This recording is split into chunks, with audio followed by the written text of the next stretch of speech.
The Hamas terrorist invasion of Israeli territory, and the murder of Israeli soldiers today, and the brutal murder of citizens is an act of savagery that must and will be crushed. It has to be dealt with very powerfully. This is a time where the United States needs leadership. We don't have leadership.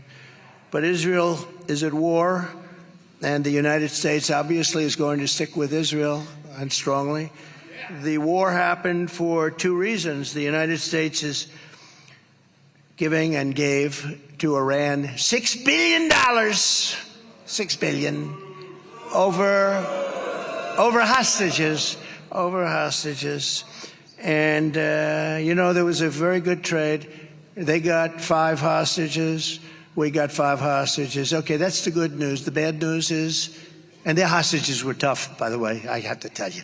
That was, okay, let's assume they're doing just fine. But it was 5 for 5.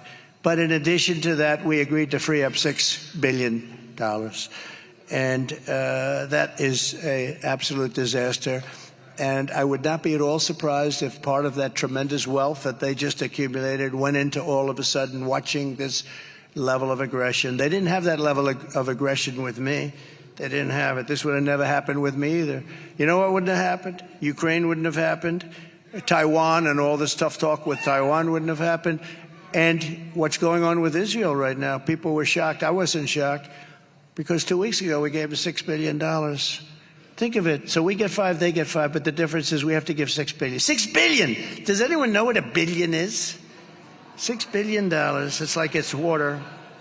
And we have now, our country is a perceived, we're really a country that's looked at with this tremendous perceived weakness with a grossly incompetent and corrupt president. He's an incompetent man.